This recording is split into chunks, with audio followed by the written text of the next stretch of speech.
first of all, congratulations. I love the movie. I know here in Argentina they're going to love it because we are such huge horror fans. So first of all, I wanted to ask you about your connection in each case with this iconic franchise. Did you watch the movies prior, before? Did you know them? Did you enjoy them with your friends? Or was this the first time you were, encountering them?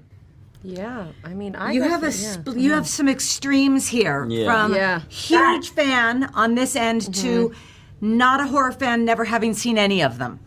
So we cover the gamut. Yeah, it literally is like kind of in order. I am just a gigantic fan of this franchise, and I was so stoked when I found out I got it. I mean, it's one of the coolest franchises because it's so unique. You know what I mean? There's a lot of, in a sea of horror movies that can all sort of feel monotonous and kind of the same, this is such a nice breath of fresh air, and especially this movie in particular, because this is also different from all the other ones. Yeah. So I was stoked. Wow, that's great. And in your case, Ria, what it was like to actually encounter all of these, at once? It's a lot of information. It's a lot of information, and I think I watched, after I got it, because I hadn't seen any of them, I think I watched the next 5 over 3 days. I just, sat and watched. It makes it easier because you're at home, so you have a little distance. I wish I could have seen them in the theater. Maybe I don't, actually. I don't know. No, the best to see in the theater. So good to see. But it was great. I know, which is why I can't wait to see this in a theater with an audience, because I think half of these movies, it's the audience's engagement, and it invites you to talk to the screen. It invites you to get involved, as horror movies do, right? To be in a theater where everybody's laughing or screaming or is contagious. Yeah. It almost feels like a sporting event, like something that happens every few years, like the Final Destination franchise. Watching it in the theater, like everybody went to go watch these in the theater. So I'm happy that they're bringing them back now, just because the nostalgia of it all. People are going to want to go and sit in the theater with random people, all experiencing it together.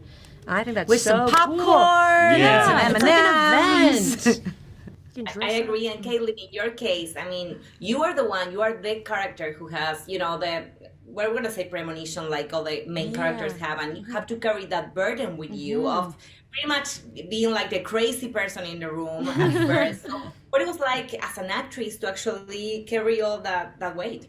Oh, it was a huge responsibility because the people who came before me did such an amazing job. So getting to and it's also a little different too, because it wasn't like in all of the other movies where I'm having a premonition of something that happened or is going to happen within the next 10 minutes.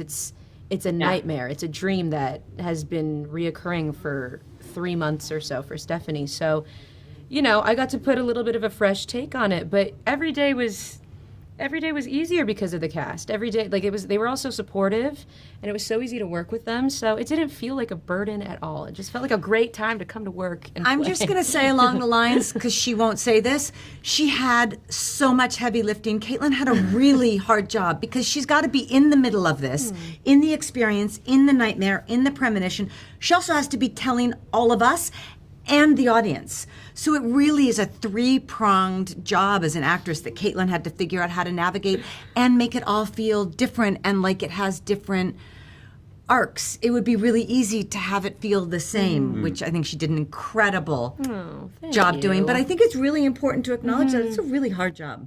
Yeah, it's like a balancing She killed act. it.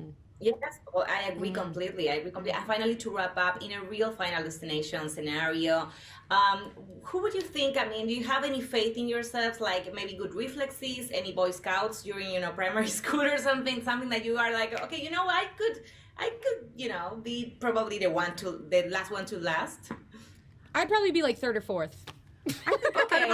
I'm gone first. I was an athlete, so I play good. I have good reflexes. I'm the one. My death makes everyone be like, "Oh, okay, this is real." That's what my death is. He's the one who doesn't believe anyone. Yeah, and I'm is like, you guys are all. I like to think I'd do okay. You would win. I always used to joke, what's that Who's the final show? girl? What's the show where they send 2 people on...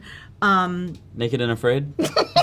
No, that is not a show anybody ever would want to see me on. No, where they have to accomplish missions around the world. They have to get to like Amazing Race. Amazing Race. I always thought I would be great on that show. I would slow you down. I mean, maybe not. You need but a different partner for me, but you would do great on that we show. could do that together. You would hate me by the end. I'd be like, I Or you would hate me. No, you'd be so good. You'd be carrying the team for sure.